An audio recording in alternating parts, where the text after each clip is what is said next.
Meu nome é Luciene Nascimento, eu tenho 26 anos e moro aqui desde sempre. Eu só não nasci aqui porque Coatis não tinha maternidade. Eu nasci em Barra Mansa, mas desde sempre eu moro aqui.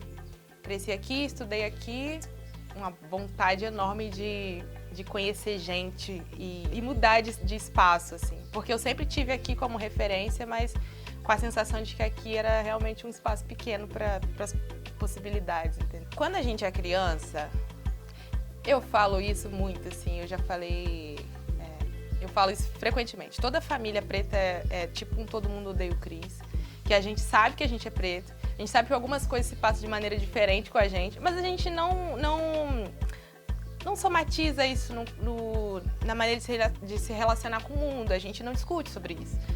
E aí eu acho que seria honesto dizer que eu sempre soube que havia algo de diferente. Por exemplo, você brinca de maquiagem com todas as suas amigas, todas elas compartilham seus tons e trocam suas maquiagens e você não faz parte da brincadeira, porque você não é o tom delas. Eu sei que é muito sutil e se daria com qualquer outro núcleo de pessoas de cores diferentes, mas há que se reparar que isso é um padrão entre brancos e pretos do Brasil, entendeu? Então, ser o preto do rolê desde criança tem esse tipo de questãozinha, mas a gente, quando é criança, não reflete isso, né? Só vai decantando junto com todo o resto ao longo da vida. Eu fui a última das amigas a ter uma experiência afetiva, assim. Mentia muito, acho que todo mundo tem muito isso. Meninas e meninos pretos têm que contar mentiras sobre suas experiências afetivas para não ficar para trás.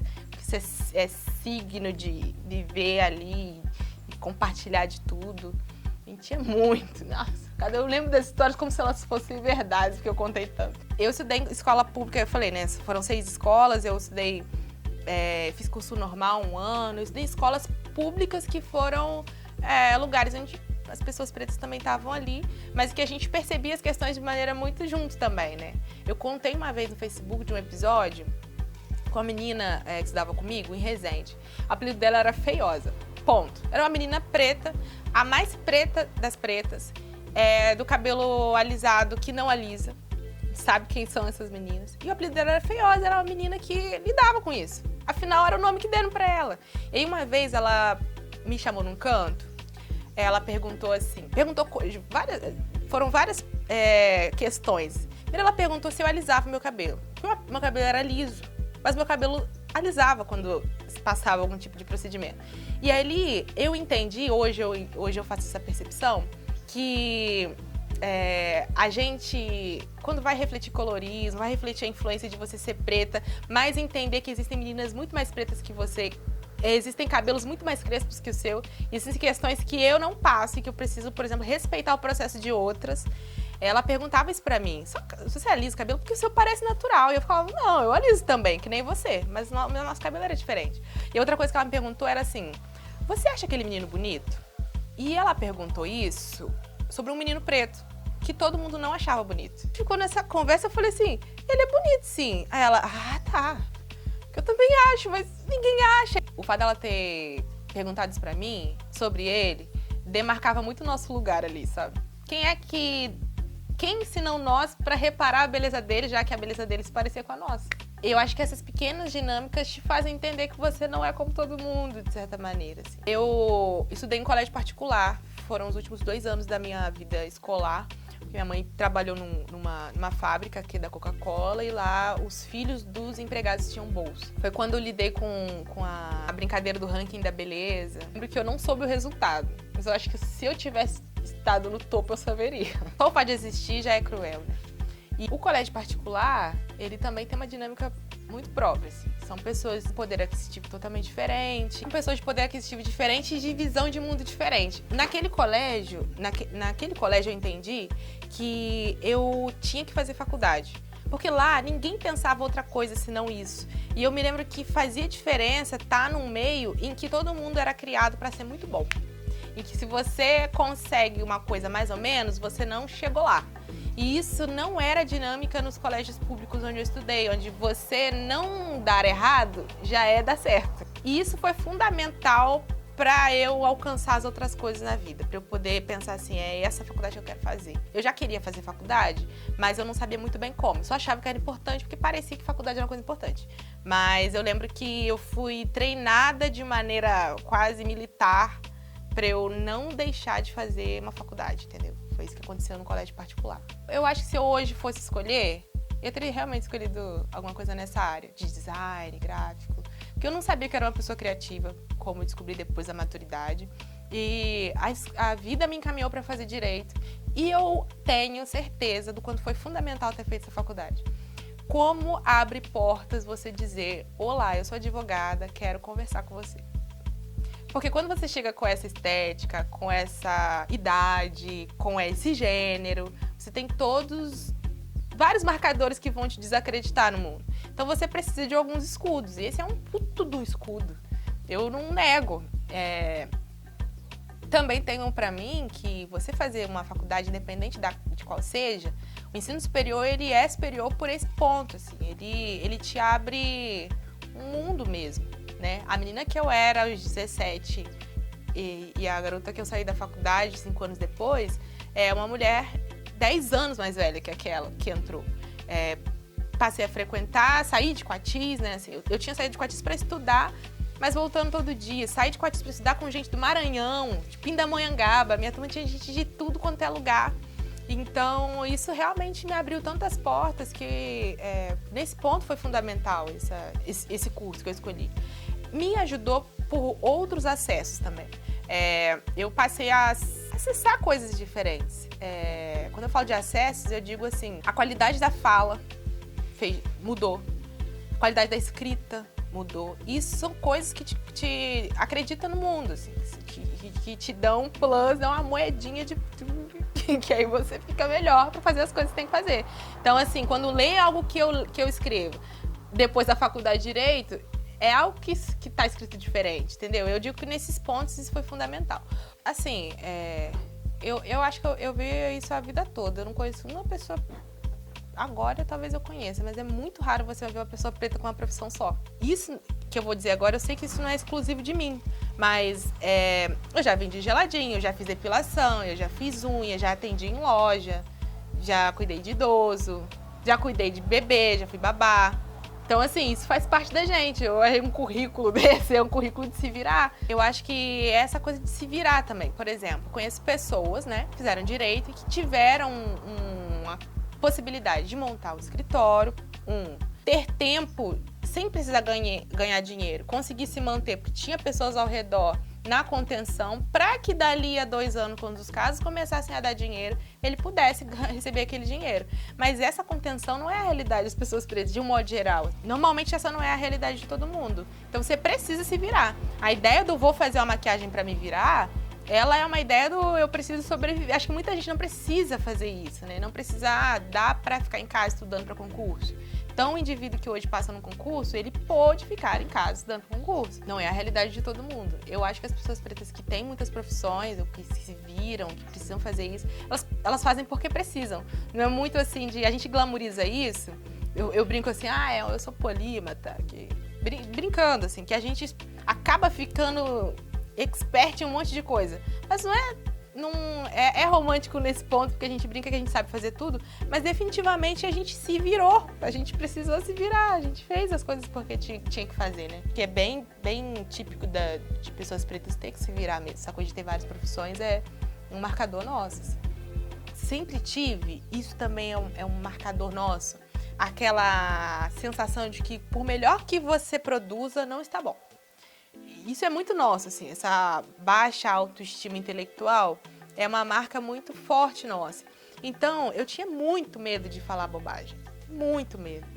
Porque também a internet é assim, né? Ela veicula tudo que há de bom e tudo que há de ruim. E é melhor que você não seja aquele que diga o que há de ruim, porque você recebe retorno disso. Então, quando eu comecei que era preciso estudar, as minhas referências deixaram de ser referências estéticas e passaram a ser referências de mulheres intelectuais. Então, assim, eu posso dizer que hoje eu acompanho os trabalhos, os textos de Bell Hooks, por exemplo, que ela pra mim é minha musa inspiradora, assim, sabe? Uma mulher que escreve sobre questões complexas, de maneira complexa, mas que faz todo mundo entender. E é como eu acho que eu quero fazer. Porque eu não quero falar de maneira rasa sobre coisas complexas. Porque problemas complexos se resolvem de maneira complexa. Isso pra mim é muito fato. Se resolvem ao longo do tempo, os processos são longos. E eu quero ser honesta com essa capacidade de escrever sobre isso, porque os acessos que eu tive me permitiu aprender a complexidade das coisas em seus pontos mesmo complexos, mas eu quero fazer com que essas informações complexas cheguem fácil. É por isso que eu faço por meio da poesia, por exemplo, porque eu sei que isso assenta de uma maneira mais... que a cognição percebe de uma maneira mais simples, né? E para esses assuntos chegarem, eles precisam chegar simples. Então, essas minhas inspirações, elas são sobre comunicação mesmo. Eu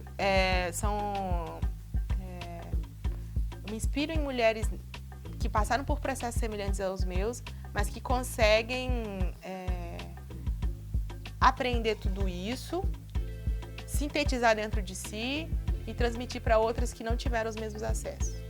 Eu ouvi essa semana passada, né? A gente está falando sobre a Bienal de Contagem e sobre que a Bienal de Contagem, em geral, tem a proposta de trazer 80% dos indivíduos que compõem a Bienal sendo pessoas negras. E ele estava refletindo na composição dessa estrutura que essa é a proporção contrária, né? Normalmente são 20% só de pessoas negras. E ele falou, por que isso acontece? Não é porque as pessoas pretas são ruins. Aí ele falou o seguinte... um percentual enorme, mais de 20%, são de pessoas brancas escrevendo autobiografias, youtubers com menos de 21 anos. Você vê, muita gente podendo se dar o luxo de falar bobagem. Eu não tô querendo dizer que a autobiografia é ruim.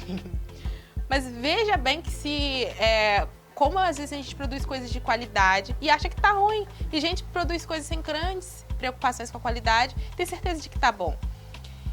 Por que eu tô falando isso? Porque isso passa muito por mim, assim. Querer fazer coisas de qualidade para fazer a informação chegar, com a sensação de que eu trago o marcador de ser uma preta acadêmica, mas que se preocupa em comunicar com todo mundo. Eu vi uma referência uma vez, um projeto que foi feito com crianças e com imagens de profissionais atrás, crianças pretas, e falava assim, eu vejo, então eu posso ser. Porque há muito desse imaginário de que a gente não consegue se imaginar em lugares que não existem, né? Então, eu acho que quando eu apareço, né, como uma mulher preta, advogada, nova, isso mostra a possibilidade de ser. Eu achava que isso não era tanto assim, mas eu recebi esse feedback de algumas meninas, sabe? Que falaram sobre, eu tô fazendo direito, e vieram falar comigo que estavam fazendo direito, queriam mostrar que, olha só, eu vi você fazendo, e achava que era possível, isso aconteceu. Dentro da questão estética também, o meu corte é engraçado, que frequentemente também as meninas pedem a foto de trás, tem como você mostrar atrás? Porque eu também já vi muito isso, né, de meninas que estão passando pela transição e na hora de escolher o corte, elas fazem um corte parecido com o meu. Assim como eu, a vida toda, também copiei corte de outras meninas. Eu acho que dá pra ser representatividade entrando no ônibus, sabe? Por isso que eu me mantenho firme numa coisa. Esse ponto que eu vou comentar agora, eu evito muito de falar, porque eu tenho certeza, e assim, quero que fique claro isso, que eu respeito e compreendo que cada mulher passa por esse seu processo, especialmente sobre a questão do cabelo.